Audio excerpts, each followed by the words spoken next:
बिस्मिल्लाहिर्रहमानिर्रहीम। नाज़रीन अस्सलाम वालेकुम। मैं हूं आपका मेज़बान साबिर शाकिर। वफाकी दारुल हुकूमत इस्लामाबाद से कुछ ताज़ा तरीन और अहम खबरों के साथ 3-4 खबरें हैं। सबसे इंपॉर्टेंट खबर कि पाकिस्तान में एक उम्मीद की किरण पैदा हुई है और जिस तरीके से एक पाकिस्तान को एक हाइब्रिड सिस्टम के तहत एक जाबिराना तरीके से एक डिक्टेटरशिप के तहत चलाने की कोशिश की जा रही है, आज लगा यह है कि ये शायद कोशिशें कामयाब ना होने पाएँ और बिल आखिर पाकिस्तान में जमहूरियत भी बहाल हो जाएगी और इलेक्शन भी हो जाएंगे और पाकिस्तान में एक मुंतखब हुकूमत जो है वो आएगी और आके पाकिस्तान के मामलात को चलाएगी। उसकी वजह यह है कि जो प्लान है, प्लान को तो मेरा ख्याल है पाकिस्तान का बच्चा बच्चा जानता है। प्लान यही है कि इस केयर टेकर सेटअप को लंबा खींचना है और कम से कम 3 साल तक तो खींचना ही है और 3 साल तक इसी निगरान हुकूमत के ज़रिए इक़्तिदार चलाया जाए और निज़ाम को कंट्रोल किया जाए और उसके बाद फिर इन 3 सालों के दौरान जितना भी ये टाइम मिले, इन 3 सालों के दौरान पाकिस्तान की जो बड़ी सियासी जमातें हैं, पॉपुलर लीडरशिप है, उनको डाउन साइज किया जाए, उनको साइड पे किया जाए, उनको निकाला जाए और अवाम और उनके दरमियान फासले पैदा किया जाए ताकि जो अगले इंतखाबात हों उसमें सियासी बोने तलाश किया जाएं और सियासी बोनों के ज़रिए दोबारा से इस निज़ाम को कंट्रोल करने की कोशिश की जाए।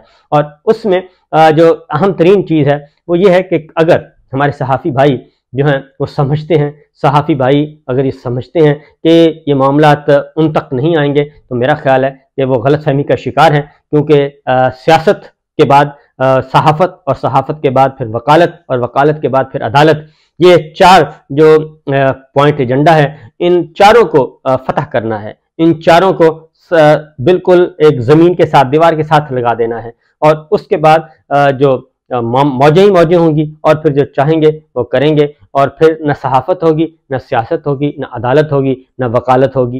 तो इसलिए अगर सूरत हाल को बेहतर करना है और मामलात को, पाकिस्तान को बचाना है, पाकिस्तान के आइन को बचाना है, जमहूरियत को बचाना है और पाकिस्तान की सियासत को बचाना है, बुनियादी इंसानी हकूक़ का तहफ़्फ़ुज़ करना है, तो फिर पाकिस्तान में सियासत को, सहाफ़त को, वकालत को, अदालत को रीयूनियन होना पड़ेगा और रीयूनियन होके, यूनाइट होके एक जिद्दोजहद करनी पड़ेगी।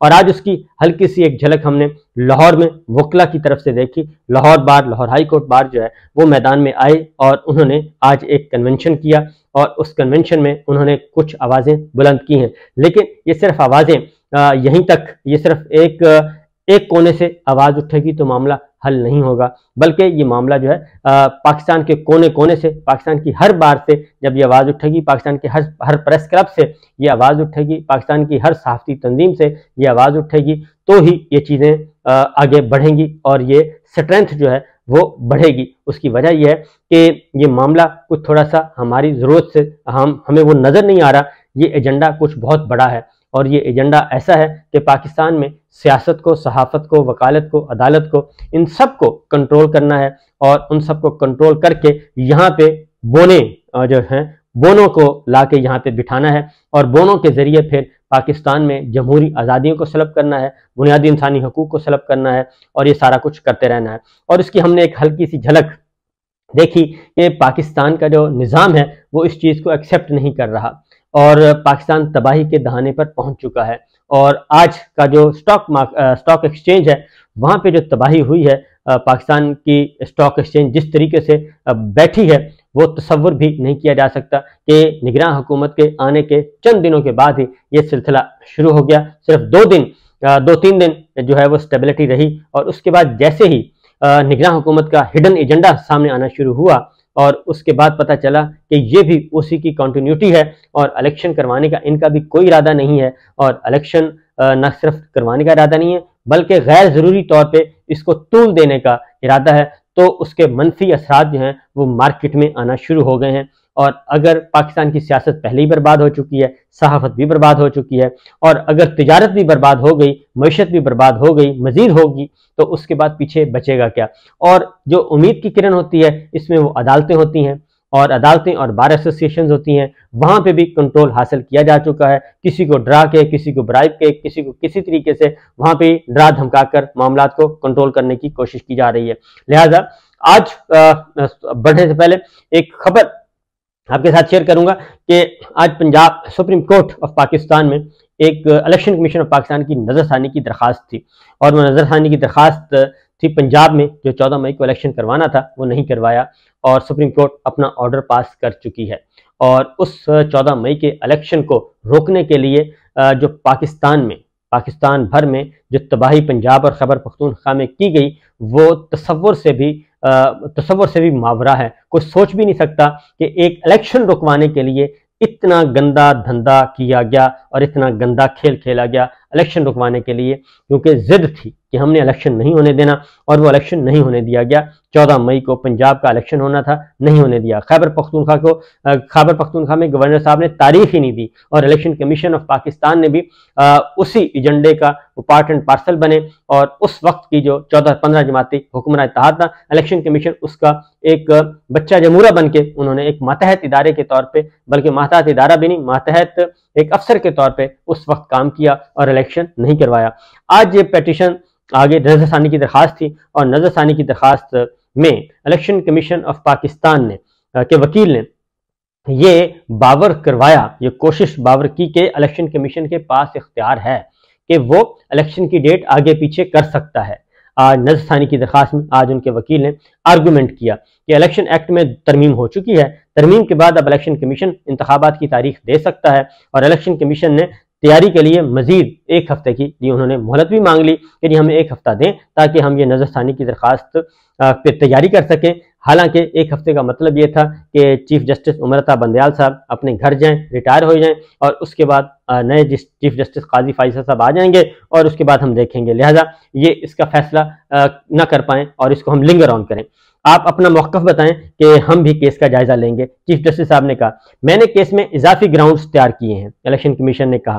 तो ये बड़ा ही एक अहमकाना बात थी कि हमने इजाफी ग्राउंड्स तैयार किए हैं, कि नजरसानी की दरखास्त थी। नजरसानी की दरखास्त में कोई इजाफी ग्राउंड नहीं होते, उसमें तो बताना होता है कि आपके फैसले में कि जनाब ये सुक्म रह गया, आईनी सुक्म है या कानूनी सुक्म है, ये सुक्म रह गया, ये आप तजाद है, ये खत्म कर दें, इसके अलावा कुछ नहीं होता। लेकिन वो कहते हैं हमने ग्राउंड्स तैयार किए हैं।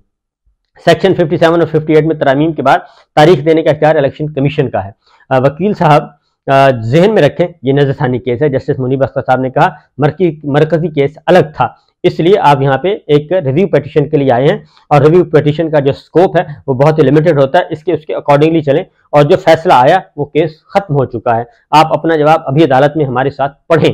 चीफ जस्टिस साहब ने कहा 1 हफ्ते का कोई चक्कर नहीं है, आप अभी जो भी कहना चाहते हैं वो कहें। ये नजरसानी की दरखास्त है, वो कोई खेल तमाशा नहीं है।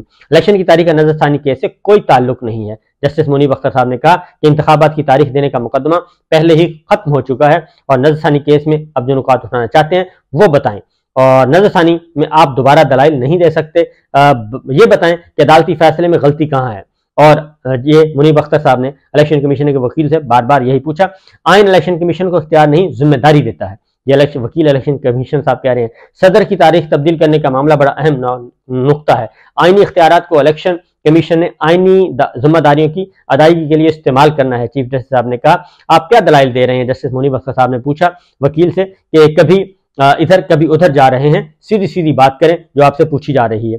तीसरी मरतबा आप कह रहे हैं कि इलेक्शन कमीशन का इख्तियार नहीं है।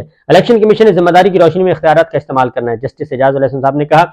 और उन्होंने कहा कि इलेक्शन कमीशन की जिम्मेदारी साफ शफाफ इंतखाबात करवाना है, न कि इसको डिले करना है। आइन कहता है 90 दिन में इंतखाबात होने चाहिए। जस्टिस मुनीब अख्तर साहब ने कहा इलेक्शन कमीशन कहता है कि तारीख तब्दील करने का इख्तियार है, अदालत इलेक्शन कमीशन की दलील से इत्तेफाक नहीं करती। जस्टिस मुनीब अख्तर साहब ने कहा कि नजरसानी में दोबारा दलाइल की इजाजत नहीं, और इलेक्शन कमीशन के वकील एक दायरे में घूम रहे हैं, आप इस दायरे से निकले और जो बात पूछी जा रही है वो बताएं। अदालत के 14 मई को इंतखाबात कराने के फैसले में सुक्म क्या है, सिर्फ ये बताएं।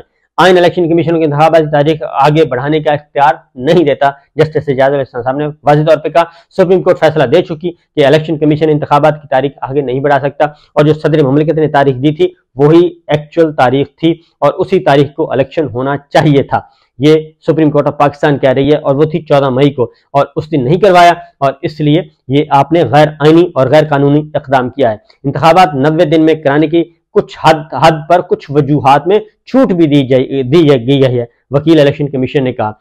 सुप्रीम कोर्ट के फैसले में इलेक्शन कमीशन के मारूजात के बारे में कुछ गलत फहमियां हैं। जस्टिस एजाज उल हसन साहब ने कहा कि आर्टिकल 218 में शिक 3 के मुताबिक इलेक्शन कमीशन को इंतखाबात ऑर्गेनाइज और कंडक्ट करना होता है, और इलेक्शन कमीशन को इंतखाबात ऑर्गेनाइज और कंडक्ट 90 रोज की आईनी मुद्दत में करने हैं, और इलेक्शन कमीशन ने ये छूट खुद को कैसे दी कि वो इंतखाबात में ताखीर कर सकें। जस्टिस एजाजुल हसन साहब ने कहा इंतखाबात साफ शफाफ और मुनसिफाना कराने की आईनी जिम्मेदारी आयद करता है। और इलेक्शन कमीशन के वकील ने कहा, जस्टिस एजाजुल हसन साहब ने कहा कि कमीशन 5 साल तक यकीनी नहीं बनाता कि इंतखाबात शफाफ हो सकते थे, तो क्या इंतखाबात नहीं होंगे? ये एक दलील है, क्योंकि आजकल तो यही दलील चल रही है कि जी साफ शफाफ इंतखाबात करवाने हैं और वो खा 5 साल बाद हो जाए। तो ये एक दलील जस्टिस एजाजुल हसन साहब ने कहा कि आपकी दलील फिर क्या है?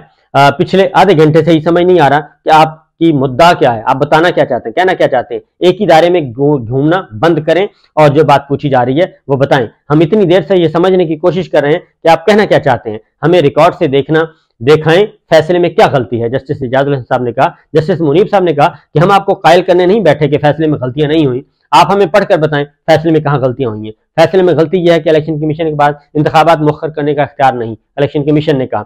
सुप्रीम कोर्ट में इस तरह केस में दलाइल नहीं दिए जाते, आपके सारे नुकात सुनकर ही हमने ये फैसला दिया था। और उसके बाद जस्टिस एजाजुल हसन साहब और जस्टिस मुनीब अख्तर साहब ने मुतअद्दिद जो हैं वो सवालात किए, आप अपना मौक़िफ़ बताएं, हम भी केस का जायजा लेंगे। लेकिन मुसलसल कहने के बावजूद वकील साहब ने मौक़िफ़ नहीं बताया और इधर उधर की बातें करते रहे हैं। और वो मुसलसल उनका तरीका यह था, इलेक्शन कमीशन के वकील का जो हदफ था वो यही था कि किसी भी तरीके से हम इलेक्शन को ये नज़रसानी की दरख्वास्त है वो डिले कर दी जाए। हम आइन इलेक्शन कमीशन को इंतखाबात की तारीख आगे बढ़ाने का इख्तियार नहीं देता। ये जस्टिस एजाजुल हसन साहब ने फाइनल जो वर्ड बोला वो ये था, इंतखाबात की तारीख आगे नहीं बढ़ा सकता इलेक्शन कमीशन। ये जस्टिस मुनीब अख्तर कह चुके हैं। उन्होंने कहा कि सुप्रीम कोर्ट ये फैसला दे चुकी है कि इलेक्शन कमीशन के पास कोई इख्तियार नहीं है कि वो इलेक्शन की तारीख को 90 दिन से आगे ले जाए, इसलिए इसके बारे में कोई है आपके पास तो बात करें। इलेक्शन कमीशन को इंतखाबात 90 दिन के अंदर अंदर करवाना लाजमी है और इसके अलावा कोई और ऑप्शन आपके पास नहीं है। उसके बाद सुप्रीम कोर्ट ने ये इलेक्शन पिटीशन कर दी खारिज। और अब होगा क्या? असल मसला ये है कि अब होगा ये कि अब तौहीन अदालत की कार्रवाई जो है वो शुरू हो जाएगी, क्योंकि चीफ इलेक्शन कमिश्नर साहब हों या उनके दीगर मेंबर्स हों, उन्होंने एक हुक्म उदूली की है, सुप्रीम कोर्ट के फैसले की हुक्म उदूली की है। और उस वक्त चूंकि मुस्लिम लीग नवाज और 15 जमातें जो है उनके आपस में मिले हुए थे, PDM की गवर्नमेंट मिली हुई थी, और उस वक्त तो इलेक्शन कमीशन ऑफ पाकिस्तान ने किसी और की बात ही सुनना गवारा नहीं की और इलेक्शन नहीं करवाए। अब वही दलील जो है वो अब उसी दलील को ये आगे बढ़ाना चाहते हैं और उस दलील का जवाब जो है वो दिया जा रहा है कि आज सुप्रीम कोर्ट ऑफ पाकिस्तान में दिया गया। सुप्रीम कोर्ट ने नजरसानी की दरखास्त खारिज करते हुए ये कहा कि जनाब आप इलेक्शन को आगे नहीं बढ़ा सकते। तो अब भी क्योंकि इलेक्शन अनाउंस हो चुके हैं, पहले तो यही दलील ली गई कि इलेक्शन एक दिन करवाने हैं जी हमने सारे, और इसलिए अब खैबर पख्तूनख्वा में करवाएंगे, फिर पंजाब में करवाएंगे, फिर कुछ अरसे के बाद सेंटर में इलेक्शन होंगे, फिर पंजाब में हुकूमतें कोई और होंगी। तो सारे का सारा एक ड्रामा, फ्रॉड ड्रामा जो है वो तैयार किया गया था। और उसके बाद जब वकील ने कहा कि आइन का आर्टिकल 222 पढ़ना चाहता हूं, आइन हमने पढ़ा हुआ है, अपना नुक्ता बताएं, जस्टिस मुनीब अख्तर साहब ने कहा। अब तो आइन को भी आइन के आर्टिकल, अब तो आवाम को भी आइन के आर्टिकल्स याद हो गए हैं। जस्टिस मुनीब साहब ने कहा अब तो आम आदमी भी आइनी माहिरीन बन चुके हैं। हम भी जब भी आइन की खिलाफ वर्जी होगी तो अदालत दाम सामने खड़ी होगी। चीफ जस्टिस साहब ने कहा जब भी आइन की खिलाफ वर्जी होगी अदालत उसको रोकेगी और हम मौजूद हैं। किसी इदारे को इख्तियार नहीं कि आइन पर असर अंदाज हो, और इसलिए जनाब बात कानून की नहीं आइन की है। और आइन कहता है कि इंतखाबात हर सूरत में 90 दिन के अंदर अंदर होने हैं। इलेक्शन कमीशन इंतखाबात 90 दिन से आगे नहीं ले जा सकता, और इलेक्शन कमीशन ये नहीं कह सकता कि कानून बन गया है अब चाहे 690 दिन इंतखाबात ना हो। जस्टिस एजाजुल हसन साहब ने कहा तो आइन इंतखाबात जो है 90 दिन में कराने की शिक आर्टिकल 254 के साथ मिलाकर पढ़ना चाहिए। वकील इलेक्शन कमीशन साहब कह रहे हैं मखसूस हालात में इंतखाबात 90 रोज से आगे जा सकते हैं। मखसूस हालात का फैसला इलेक्शन कमीशन कैसे कर सकता है? जस्टिस एजाजुल हसन साहब ने कहा आइन आर्टिकल 218(3) इख्तियार इलेक्शन कमीशन ही इस्तेमाल कर सकता है। सीधा सवाल है इंतखाबात में 90 दिन से ताखीर का आइनी मैंडेट कमीशन को कहां से मिला? इलेक्शन कमीशन को शफाफ इंतखाबात यकीनी बनाने का वसी इख्तियार है, ये वकील ने कहा। तो जस्टिस एजाज उल हसन साहब ने कहा क्या इलेक्शन कमीशन कह सकता है कि 5 साल शफाफ इंतखाबात यकीनी नहीं बना सकते, लिहाजा इलेक्शन नहीं करवाएंगे हम, और 5 साल तक इंतजार किया जाएगा कि शफाफियत आएगी तो इलेक्शन होंगे? तो इसका कोई जवाब नहीं था। अदालती फैसले में तो यही लिखा है, तो गलती है तो बताएं, हम ठीक कर देते हैं। लेकिन जाहिर है ना गलती थी ना कुछ और था। अगर इलेक्शन कमीशन फ्री फेयर इंतखाबात में रुकावट महसूस कर रहा है तो वो अदालत से रजू करे। चीफ जस्टिस मुनीब अख्तर साहब ने कहा कि इलेक्शन कमीशन खुद से फैसला नहीं कर सकता कि हम इलेक्शन नहीं करवाएंगे, और इलेक्शन नहीं करवाने, अगर इलेक्शन कमीशन को सुप्रीम कोर्ट का फैसला अच्छा नहीं लगा तो इस पर लड़ रहे हैं। और अल्लाह ने हमें 2 आंखें और दिमाग दिया है, जैसा भी है अल्लाह का शुक्र है। ये कोई इख्तियार की लड़ाई नहीं कि ये मेरा इख्तियार है और ये तेरा इख्तियार है। जस्टिस मुनीब अख्तर साहब ने कहा इस्लामाबाद में कुछ और भी एक्टिविटीज हो रही हैं, वो भी मैं आपके साथ शेयर करता हूं। आइन किसी की जागीर नहीं है, जस्टिस मुनीब अख्तर साहब ने कहा। अब तो कौमी असम्बली भी तहलील हो चुकी है। आप 20 बार आर्टिकल 218 शिक 3 का दर्स दे चुके हैं। अल्लाह की शान है कि इसने हमें 2 कान और दिमाग दिया है और इससे हम सोचते हैं।